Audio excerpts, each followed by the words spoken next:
Assalamualaikum dear students. Welcome in grade 6 science.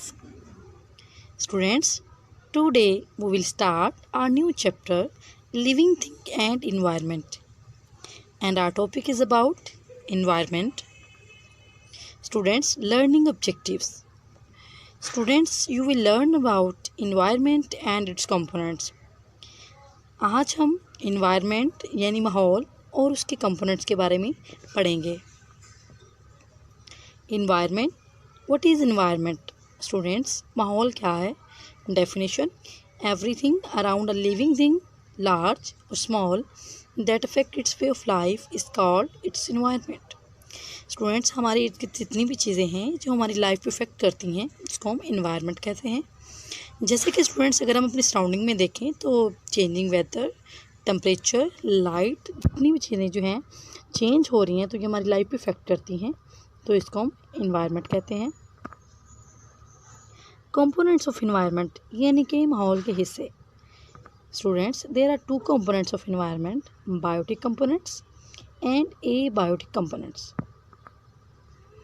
अब students सबसे पहले हम डिस्कस करते हैं बायोटिक कंपोनेंट्स को. Students, the living components of ecosystem are called biotic components. हमारे माहौल के अंदर जितनी भी जिंदा चीज़ें हैं वो बायोटिक कंपोनेंट्स में आती हैं.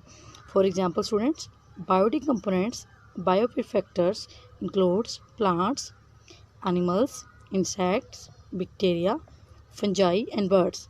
These are all living things, so they are biotic components.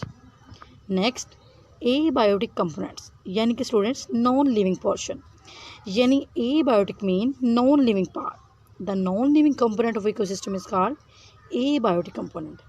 For example, abiotic factor can be temperature, air, water, soil, sunlight, anything physical or chemical.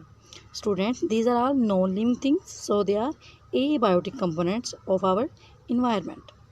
तो आइए स्टूडेंट्स अब हम अपने टॉपिक को एक वीडियो से एक्सप्लेन करते हैं.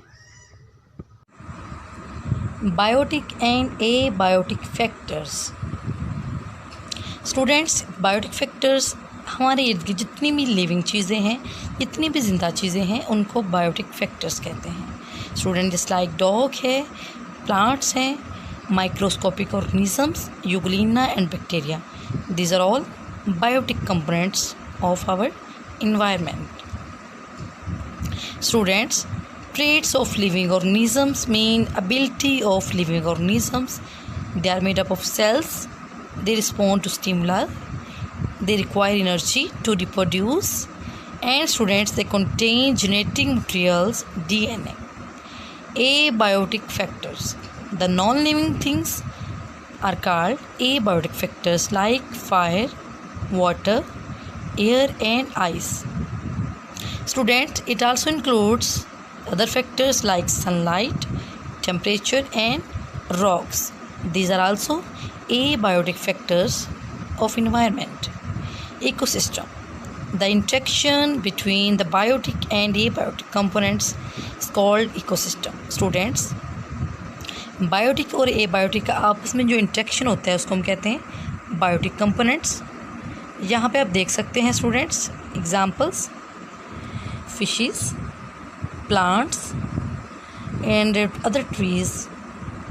Students, abiotic includes their sunlight, soil and clouds. Air are abiotic factors of our environment. Students, अब इस पिक्चर में हम देख सकते हैं ह्यूमन बीइंग क्या है, बायोटिक. इसके अलावा स्टूडेंट्स झाड़ियाँ हैं यानी लिविंग. इसके अलावा स्टूडेंट्स एबायोटिक में rocks, clouds and other abiotic factors are temperature, sunlight, air. Students, हम अपने टॉपिक की तरफ अगेन आते हैं. तो स्टूडेंट्स, अब हम डिस्कस करते हैं, एक्सप्लेन करते हैं इकोसिस्टम को. Ecosystem is a community of living organisms in conjugation with non living components of their environment interacting as a system. Basically students, ecosystem क्या होता है? इकोसिस्टम वो होता है जिसके अंदर लिविंग थिंग्स यानी living organisms non living part के साथ इंटरेक्ट कर रही हूँ। स्टूडेंट्स, जैसे जब जो है लिविंग थिंग्स अपने नॉन लिविंग इन्वायरमेंट के साथ इंटरेक्ट करती हैं तो वो एक इकोसिस्टम बनाती हैं। तो हम कहते हैं कि interaction between living and non living things called ecosystem. इस डायग्राम में आप स्टूडेंट देख सकते हैं कि फिशेस हैं, तो ये किसके साथ इंटरेक्ट कर रही हैं? कौन सा living component, non living component है? वाटर। फिशेस इंटरेक्ट कर रही हैं नॉन लिविंग कंपोनेंट के साथ, that is water. Similarly students, इस पिक्चर में आपको बर्ड्स नजर आ रहे हैं, ये किसके साथ इंटरेक्ट कर रहे हैं? They are interacted with air. Air is also abiotic factor mean non living components of environment. जिस तरह स्टूडेंट्स नेक्स्ट इसमें और भी एग्जांपल्स हैं। वाटर जो नज़र आ रहा है आपको, ये क्या है? नॉन लिविंग है। तो जब कोई लिविंग चीज़ अपने नॉन लिविंग कंपोनेंट के साथ, नॉन लिविंग इन्वायरमेंट के साथ इंटरेक्ट करती है तो उसको हम कहते हैं इकोसिस्टम। नेक्स्ट है कम्युनिटी। स्टूडेंट्स, कम्युनिटी हम माशरे को कहते हैं, यानी वो जगह जहाँ पे डिफरेंट पॉपुलेशन रह रही हों। तो यहाँ पे डेफिनेशन के अंदर उन्होंने हमें कहा है all the animals plants living in one place such as park make up a community. यहाँ पे प्लांट्स और एनिमल्स मिलकर एक कम्युनिटी बना रहे हैं। सिमिलरली स्टूडेंट्स, इस पिक्चर के अगर हम देखें तो इस पिक्चर में आप देख लें, यहाँ पे प्लांट्स भी हैं, एनिमल्स भी हैं और ह्यूमन बीइंग्स भी हैं। तो यहाँ पे स्टूडेंट्स एक पॉपुलेशन नहीं है।